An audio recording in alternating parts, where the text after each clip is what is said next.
Thank you, Mark.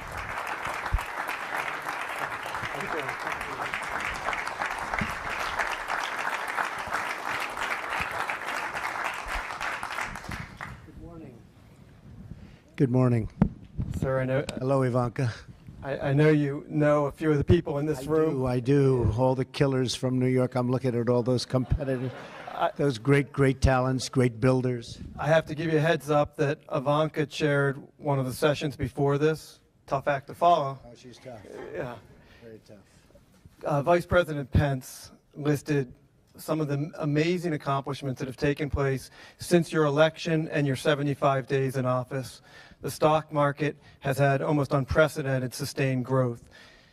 Unprecedented confidence from our manufacturing sector and other business sectors, leading to massive private sector investment and job growth. You have gotten rid of regulations that were unnecessary and were job stifling.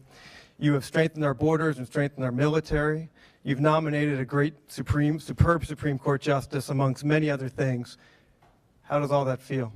And we're getting unbelievable credit for what we've done, other than the mainstream media, which just gives us no credit whatsoever. Right. But we are getting tremendous credit. And if you look at the real estate industry, the mining industry, the farming industry, if you look at any of the major industries, you see what's going on. In fact, even today I was very happy, as I read this morning early, that our trade deficit with others has gone down very considerably in the last short period of time. It's having a big impact. And as you know, I'm meeting with the president of China on Thursday and Friday in Palm Beach, Florida. And I think we're going to have a very interesting talk. We're have a lot of respect for him. I've spoken to him numerous times. But we have to do better, because our deficit with China, as you know, $504 billion. That's a year. That's incredible. That's enough for a lifetime. Even Steve would say that. But that's a year. So we're going to have a great meeting. I'm sure we're going to have a fantastic meeting, and we're going to talk about a lot of things, including, of course, North Korea, a problem. And that's really a humanity problem. So we're going to be talking about that also. You have made it a driving force of this administration to bring in the best minds we can from the private sector, to listen intently to them, and to take decisive action. How important is that, and how important is it to reform government to bridge the gap between the private and public sectors? Well, I did. I brought you. I brought Gary Cohn. I brought a lot of very great people. My friend Steve is helping us out. We have a superstar committee of 22 people, and every time somebody calls me, I say, Steve, put them on. No, we want to keep it at this level. You know, the heads of the biggest companies, they all want to be in our committee, right, Stephen? But Steve likes to keep it very small. But they will go off and they'll disappear, and we'll put others on. But we've had some great meetings, and we've all learned a lot. One thing that did come up, and it came up yesterday, was Gary Cohn. Where's Gary? Is he here? Right. Could you bring me that chart, please? Do you mind? Let me see that chart. So this was just something. This is sort of incredible. That's so beautiful. Yeah, no, you're not quite. This is to build a highway in the United States. Now, this was just done yesterday. I saw it for the first time. I said, you know, I'm speaking to some of my friends who are builders, really great builders. And they've gone through the process. We've all gone through it in New York. We call it the zoning process in New York. But you start up here, and this is anywhere from a 10 to a 20-year process. You have, 17 agencies. You have hundreds and hundreds of permits. Many of them are statutory, where you can't even apply for the second permit until 6 months go by. The process, so this is to build a highway. This is a simple highway. And these are the agencies. So it's 17 agencies. How many different steps is it? DJ? 16 different approvals. 16? 29 different statutes, 5 different executive orders that all apply to this process. This is indicative, so this is not a specific project, but this is the type of process that this is a state government would have to go through to permit a highway federally. This is just federal, not state regulations. So it can take anywhere from 10, if you're really good, 10 years to 20 years, and then they vote, and you lose. They don't want it. And it costs sometimes hundreds of millions of dollars just to go through the process. Thank you very much. That was a great job you did. Be careful. Don't fall. I don't want to have you fall. You'll be a big story in the paper if you go down. So I just saw that yesterday. Gary Cohn walked in and he showed it to me. And for no reason, I said, you have to do me a favor. But a lot of you're such pros, some of the best pros in the world sitting in this room. You understand it. It's a process. Now, I've always liked it because it gave people that could go through that process an advantage, like Jerry. But it gave us an advantage if you could get through the process. But getting a building approved in New York is a horrible, horrible thing. And that's nothing compared to when you get into the highways and the dams. They don't even talk about dams anymore. You know, hydropower is a great, great form of power. We don't even talk about it because to get the environmental permits are virtually impossible. It's one of the best things you can do, hydro, but we don't talk about it anymore. So we've come to a halt. We have a tremendous person that we put in charge of EPA, Scott Pruitt, who is an environmental person. He wants clean air, he wants clean water, but he doesn't think it takes you 26 years to get a permit to build a building and to have jobs, at which time those companies are usually gone out of business, et cetera. So we're really speeding up the process. We're going to try and take that process from a minimum of 10 years down to 1 year. I said, can't we make it 4 months? Can't we do it in 4 months? And there is a certain logic to that, but we'll be satisfied with a year, but it won't be any more than a year. So we have to build roads, we have to build highways. We're talking about a very major infrastructure bill of $1 trillion, perhaps even more. And when we have to do our jobs, I mean, if we say we're giving to New York City hundreds of millions of dollars to build a road someplace, it doesn't help if they can't start because it's going to take 7.5 years to get the permits. Even to redo a road takes years to get the permits. You know, you have a road that's there and you want to redo it, and you have to get new permits for the kind of asphalt you're using, the kind of concrete you may want to use. And if we're going to give all of this money, you know, there was a very large infrastructure bill that was approved during the Obama administration, $1 trillion. Nobody ever saw anything being built. I mean, to this day, I haven't heard of anything that's been built. They used most of that money. It went, and they used it on social programs. And we want this to be on infrastructure. I'm working with Steve Roth and with Richard Lefrak, two friends of mine that are very good builders. They're great builders. And they know how to get things done. They know how to cut red tape. Then we're going to give them the advantage of having what we have. I see Elaine is here, so we're so important, who is doing an incredible job, by the way, Secretary of Transportation. And Elaine will be working, but we're going to set up a committee headed by Steve and Richard, and we're going to cut a lot of red tape. But we don't want to send $1 billion to New York and find out 5 years later the money was never spent, because we're going to be very strong that it has to be spent on shovels, not on other programs. And in the last case, a lot of it was spent on other programs. But we're going to say, if you don't spend the money, if you don't start, if you have a job that you can't start within 90 days, we're not going to give you the money for it, because it doesn't help. It doesn't help us. And we're going to be very strong on that. They have to be able to start within 90 days. Mr. President, we have some of the great business leaders in the country here. If okay with you, they have a few questions, if that's great. Hello, Jerry. He didn't have to say his name. He was ready to say his name. We know. We know Jerry. Jerry Spire, everybody.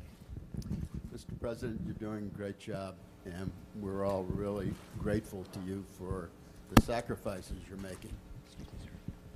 Okay. Hope you heard that. That sounds much better. I think from New York's point of view, we send a lot of money into the economy. As a number of people have said, it's over $1 trillion. We're worried that we're going to have a problem with Congress. And, With the deductions, right? well, Deduction. that too. But we're worried about various programs that help the city. The city's doing fine right now. Even the Yankees are doing fine.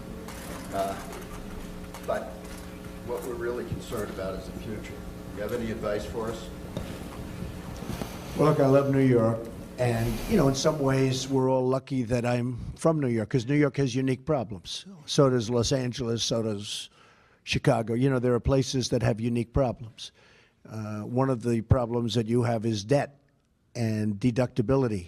That's a big one, because a lot of the states that don't have debt or have very little debt, like in the case of Mike Pence, where he did such a good job in Indiana, and it's a AAA-rated bond, one of the strongest in the country.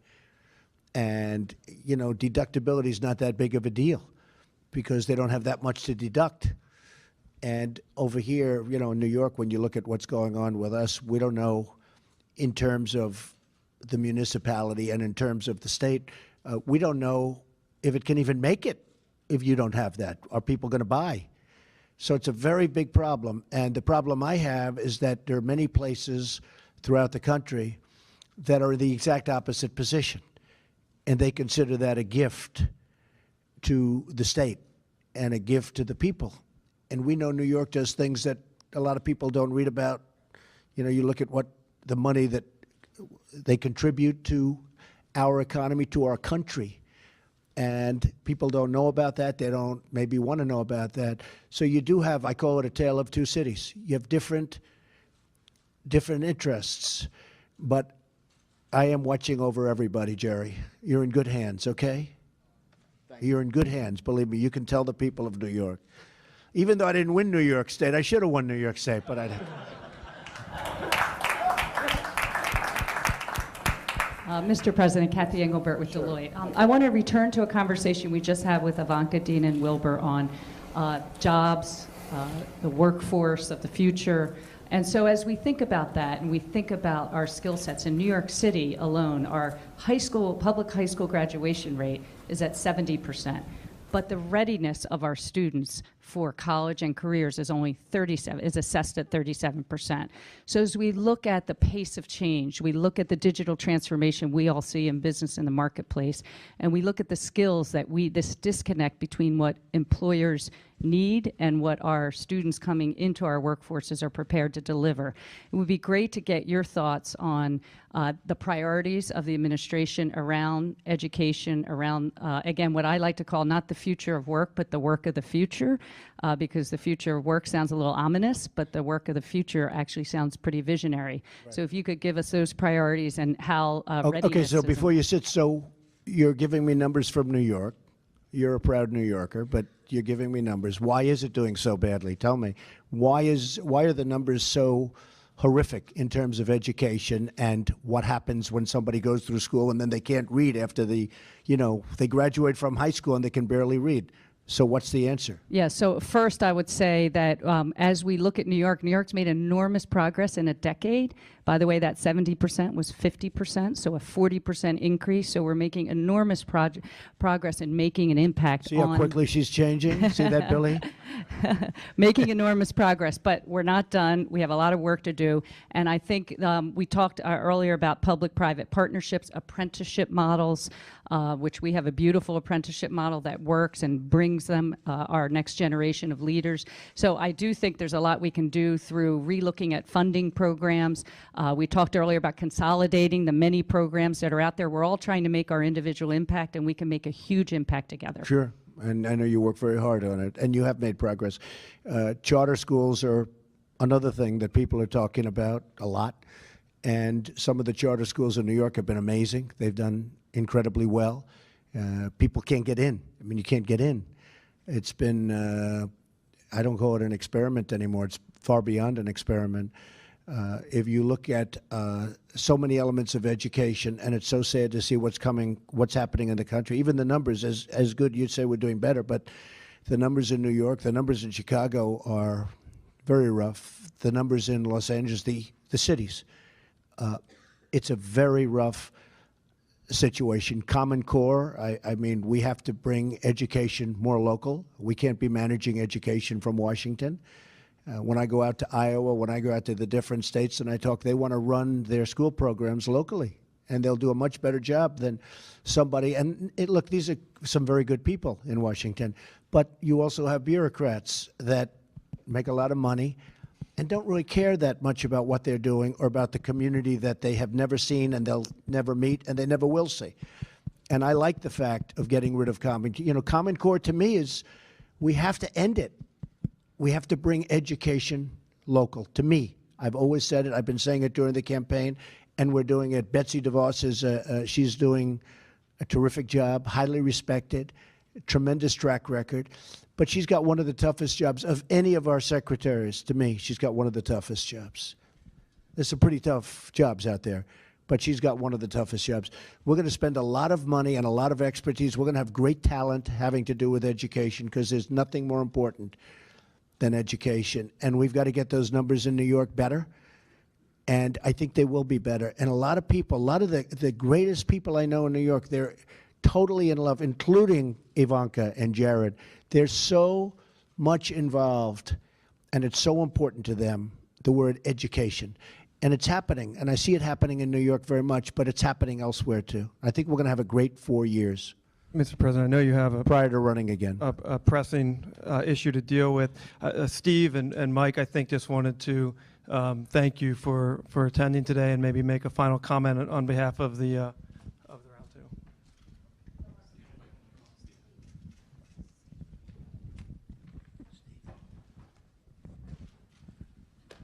Well, thanks a lot for being here, and thanks for everybody for being here. It's been a really interesting day, and you've had everybody of importance at the event.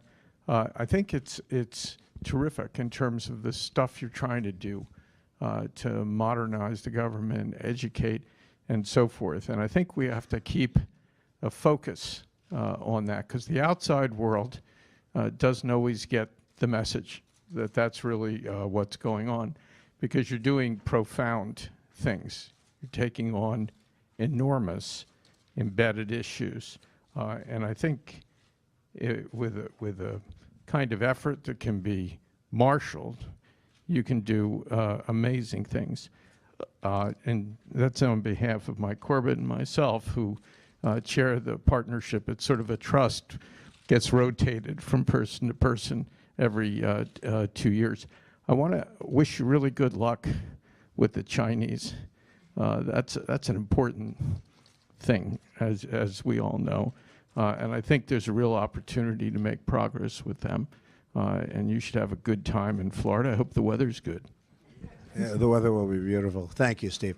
I just want to finish by saying that we are absolutely destroying these horrible regulations that have been placed on your heads over not 8 years, over the last 20 and 25 years. You have regulations that are horrendous.